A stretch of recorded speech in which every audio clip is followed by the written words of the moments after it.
Bienvenido a Saboreando la Palabra, el comentario a las lecturas de la Misa Dominical. Te habla el Padre Ángel Siapi, de la Parroquia Cristo Redentor en El Paraíso, San Juan, Puerto Rico. Recuerda que en la descripción están las citas bíblicas de las lecturas, el enlace al guión de la Lección Divina, el enlace a los apuntes del comentario y la dirección de la página web de la Parroquia Cristo Redentor. En el nombre del Padre, del Hijo y del Espíritu Santo. Amén. Oh Dios, que en este sacramento admirable nos dejaste el memorial de tu pasión, te pedimos nos concedas venerar de tal modo los sagrados misterios de tu cuerpo y de tu sangre, que experimentemos constantemente en nosotros el fruto de tu redención. Tú que vives y reinas con el Padre en la unidad del Espíritu Santo y eres Dios por los siglos de los siglos. Amén. Domingo del tiempo ordinario, segundo domingo después de Pentecostés, tiempo ordinario, y estamos celebrando la solemnidad del Santísimo Cuerpo y Sangre de Cristo en el ciclo C. Vamos de inmediato a comentar las lecturas que obviamente todas tienen que ver con la Eucaristía. En la primera lectura, tomada del libro del Génesis, nos encontramos Abraham, luego de su victoria sobre los reyes paganos que habían apresado a su sobrino Lot. Él va, los derrota y obviamente libera a Lot.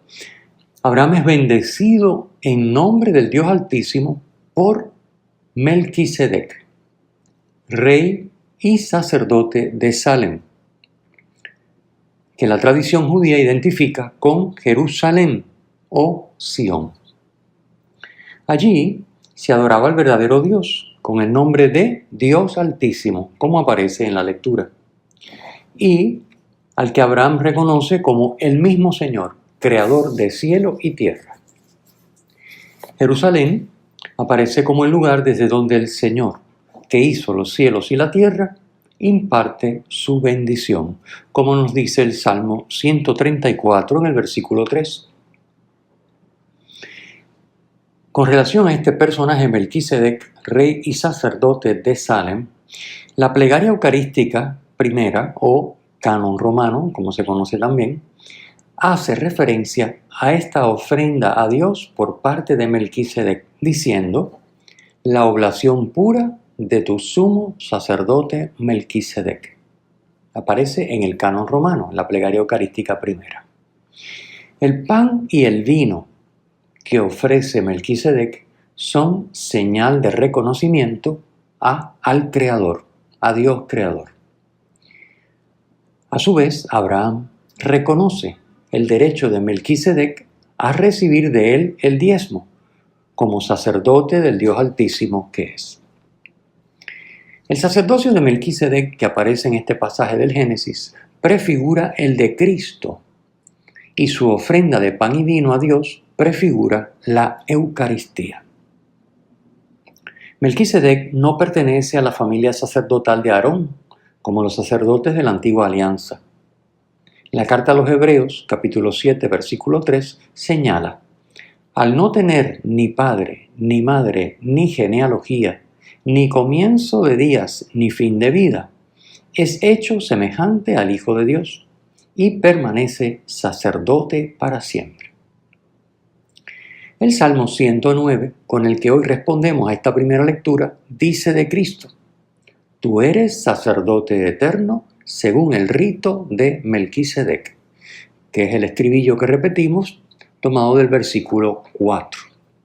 Así que Melquisedec es figura de Cristo, y el pan y el vino que ofrece a Dios obviamente son figura de la Eucaristía que Cristo confecciona a partir del pan y el vino.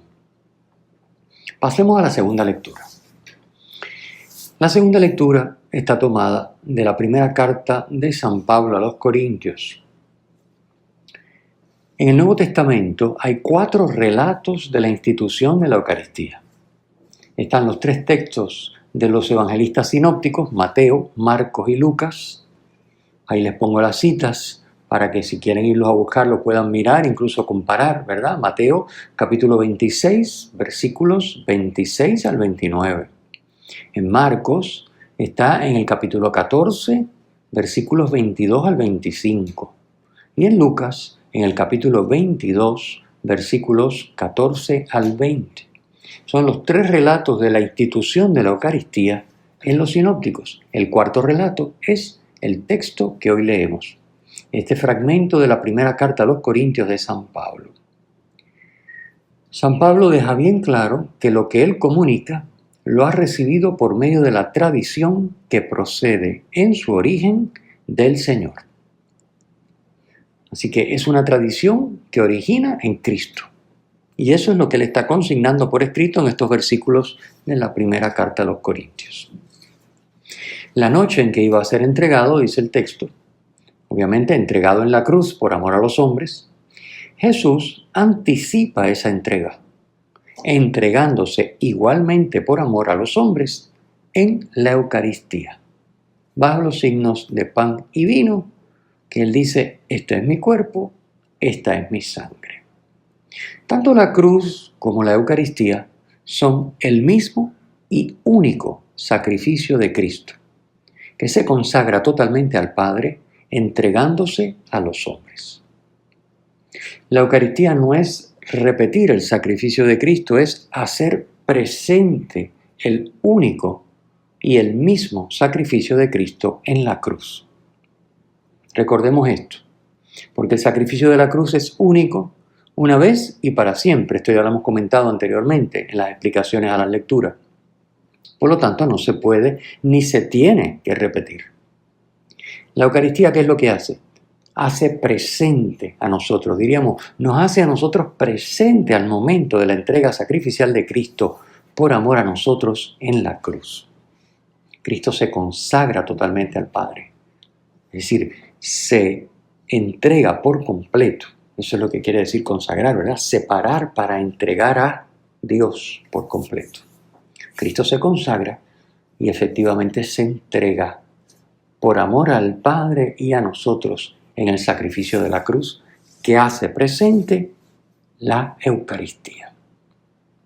Jesús no solo distribuye el pan partido, que es el mismo, sino que además confiere a los que lo reciben la orden y el poder de repetir su acción en memoria suya. En memoria suya quiere decir no como un recuerdo de algo que pasó y que vamos a recordar, sino como actualización perenne que hace presente, como ya he dicho, su única entrega, que tuvo lugar una vez para siempre. Es lo que significa la categoría memorial, que paso ahora a explicar con una cita del Diccionario de Evangelización de Juan Esquerda Bifet. Allí dice, el memorial es la presencia real de lo que pasó históricamente y que se comunica aquí y ahora de manera eficaz. Y continúa, en la Eucaristía tenemos el memorial de la pasión del Señor. Así que memorial no es recuerdo, es presencia real de lo que pasó históricamente y que se comunica aquí y ahora de manera eficaz. Así, el versículo 26 del texto que hoy leemos, de esta primera carta a los Corintios, capítulo 11, el versículo 26 declara, por eso, cada vez que coméis de este pan y bebéis del cáliz, es decir, cada vez que celebráis la Eucaristía y participáis de ella, proclamáis la muerte del Señor hasta que vuelva. Así que proclamamos la muerte del Señor hasta que vuelva, haciendo presente la muerte del Señor. Si fuera un recuerdo, pues no proclamaríamos la muerte del Señor, sino recordaríamos. Proclamar quiere decir que en este momento en que estamos celebrando la Eucaristía, esa muerte se anuncia, se hace presente, se proclama, hasta que vuelva, es decir, hasta la segunda venida de Cristo. Finalmente pasemos a comentar el Evangelio. El Evangelio trae la multiplicación, una de las multiplicaciones de panes y peces, en este caso la que está en el Evangelio de San Lucas, capítulo 9. Lo primero que hace Jesús es levantar la mirada al cielo y pronunciar la bendición de Dios sobre los 5 panes, porque es el Padre quien provee de manera sobreabundante el pan necesario para alimentar a la multitud. Por eso Él mira a su Padre en el cielo, porque de allí proviene lo que Él va a distribuir. Y pronuncia la bendición de Dios porque Dios bendice lo que Cristo va a distribuir. Por eso es sobreabundante el pan que distribuye para alimentar a la multitud hambrienta. Este pan es signo de cómo el amor del Padre entrega totalmente a su Hijo el pan de la vida al mundo. Y por ende, alimentar a la multitud con esta multiplicación es también figura de la Eucaristía. Así que el Padre alimenta con su sobreabundancia de pan a la multitud hambrienta para que tengan vida. Y alimenta con sobreabundancia de pan celestial, que es su Hijo Jesucristo, a los hombres, al mundo, para que tenga vida eterna. Por eso esta multiplicación, como hemos dicho, es figura de la Eucaristía. La Eucaristía lo hará en otra dimensión, sin olvidar también la dimensión material, porque obviamente es el signo, la materia que se consagra es pan. ¿Okay? Pero la sustancia que se entrega ya no es pan, es el cuerpo de Cristo. Por eso es pan de vida y da la vida eterna. La multiplicación de los panes para dar de comer al pueblo en un lugar desierto evoca los episodios del Éxodo. Recuerden que el pueblo judío peregrinó durante 40 años por el desierto. No podemos ver, en este caso, el Dios que alimenta a su pueblo. Dios alimentó a lo largo del camino por el desierto a su pueblo y lo alimentó con el maná. Éxodo 16, versículo 1 y siguientes.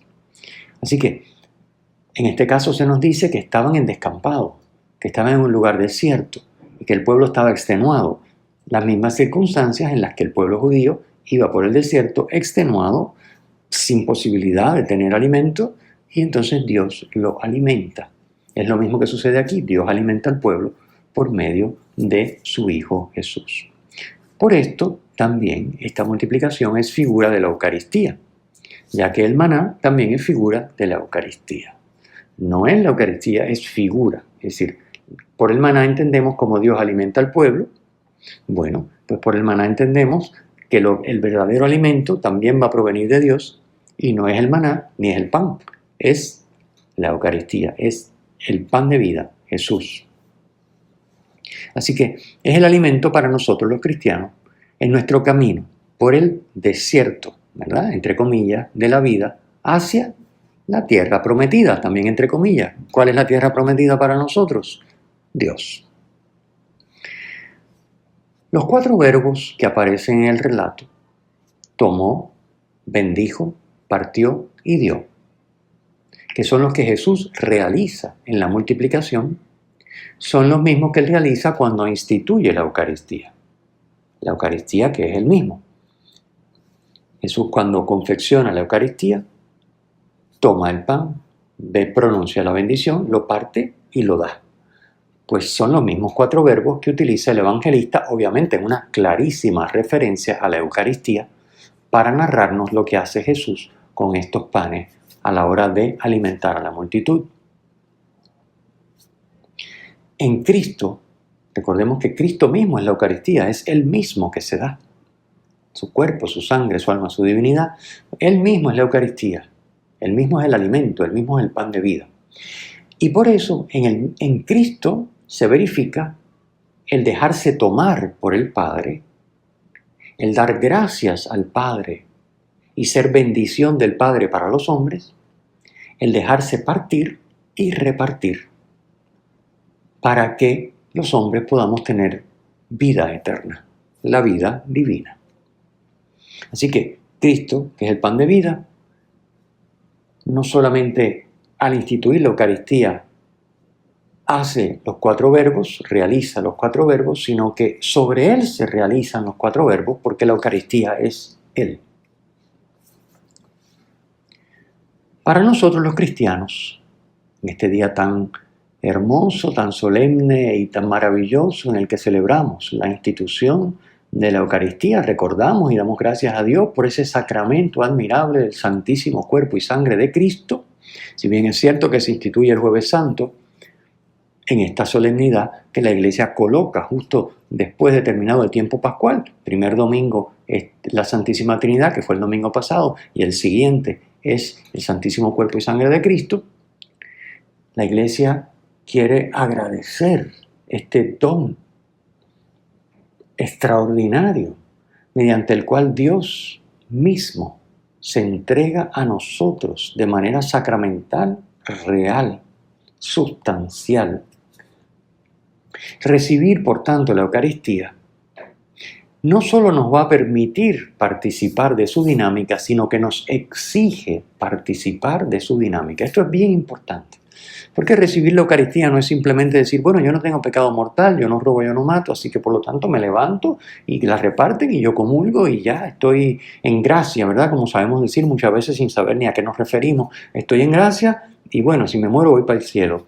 Bueno, sí, pero vamos a tratar de ser un poquito más profundos, que nuestra vivencia de la Eucaristía pueda sacar el mayor fruto, porque recuerden que ese sacramento no lo podemos despachar así a la ligera, porque se trata del mismísimo Dios, del Hijo de Dios, y obviamente donde está el Hijo está la Trinidad. Se nos comunica la Trinidad a través de todos los sacramentos y también de la Eucaristía, que es sustancialmente el cuerpo y el sangre, el alma y la divinidad de nuestro Señor Jesucristo.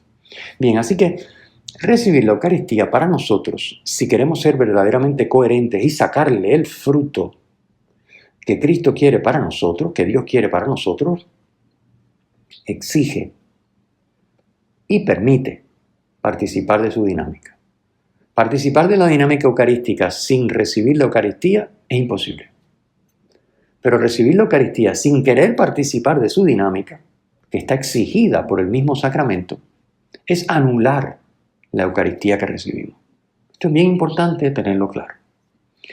Por eso, cuando los discípulos en el relato de hoy, muy significativo, quieren desentenderse de la necesidad de alimento que tiene el pueblo, dejando que cada cual resuelva como pueda, Jesús les dice, dadles vosotros de comer, versículo 13.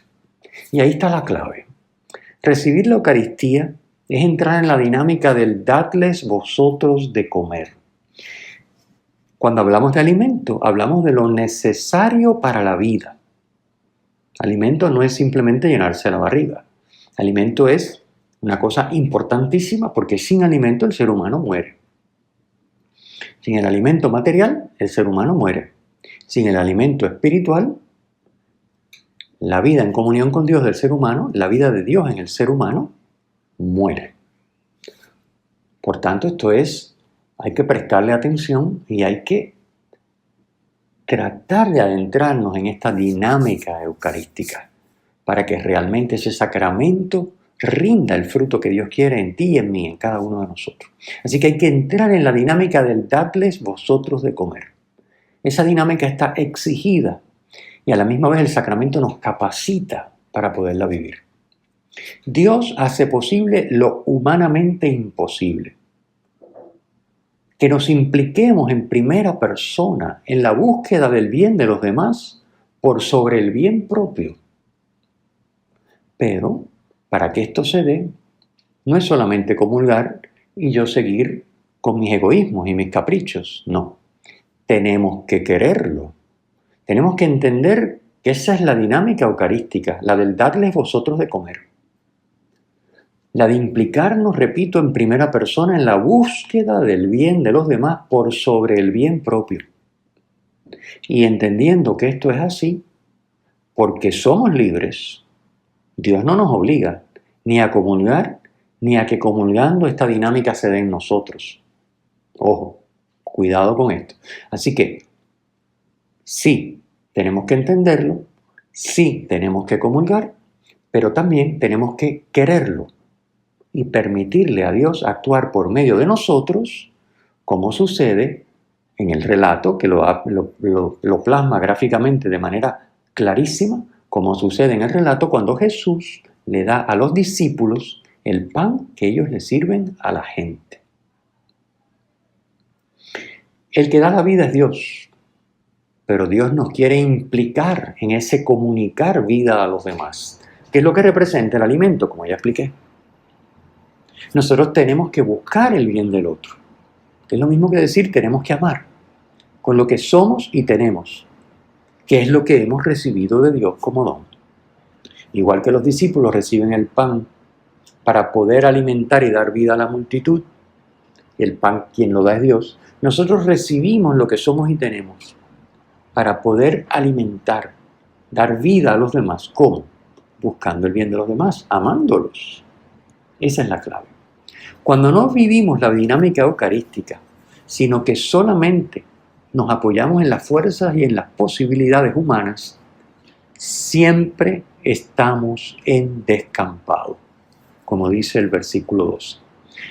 Es la descripción de lo que sucedía cuando los discípulos dicen, aquí no hay nada que hacer. Claro, con sus solas fuerzas no hay nada que hacer. Pero por eso Dios quiere intervenir. Por eso Dios se pone a nuestra disposición. Pero nosotros tenemos que ponernos a la disposición de Dios porque Él es el que va a alimentar. Nosotros seremos los instrumentos a través de los cuales Dios alimenta. Igual que expresa el relato. El Papa Benedicto XVI, en su encíclica Dios es amor, Deus Caritas Est, en los números 13 y 14 nos lo explica. Cito: la Eucaristía nos adentra en el acto oblativo de Jesús. No recibimos solamente de modo pasivo el Logos encarnado, sino que nos implicamos en la dinámica de su entrega. En la comunión sacramental, yo quedo unido al Señor, como todos los demás que comulgan. El pan es uno, y así nosotros, aunque somos muchos, formamos un solo cuerpo, porque comemos todos del mismo pan, dice San Pablo, 1 Corintios, capítulo 10, versículo 17. Y continúa el Papa Benedicto: la unión con Cristo es al mismo tiempo unión con todos los demás a los que Él se entrega. No puedo tener a Cristo solo para mí. Únicamente puedo pertenecerle en unión con todos los que son suyos o lo serán. En la comunión eucarística está incluido a la vez el ser amados y el amar a los otros. Una Eucaristía que no comporte un ejercicio práctico del amor es fragmentaria en sí misma. El mandamiento, entre comillas, del amor es posible solo porque no es una mera exigencia. El amor puede ser mandado, entre comillas, porque antes es dado. Termino la cita. Bien, que hoy aprovechemos para, en esta celebración de la solemnidad del Santísimo Cuerpo y Sangre de Cristo, cada uno de nosotros tomar conciencia del valor infinito que Dios nos ha regalado en este sacramento, el sacramento eucarístico, y nos dispongamos a vivirlo en plenitud, como hemos explicado y comentado brevemente, como nos ha dicho el Papa Benedicto XVI en su encíclica, aprovechar ese sacramento, regalo de Dios, para implicarnos en la dinámica eucarística y que realmente el reino pueda crecer en nosotros cada vez más y a nuestro alrededor. Que así sea. El Señor esté con ustedes y con tu espíritu. La bendición de Dios Todopoderoso, Padre, Hijo y Espíritu Santo, descienda sobre ustedes y les acompañe siempre. Amén. Si te ha gustado, usa el enlace para compartirlo con tus amigos.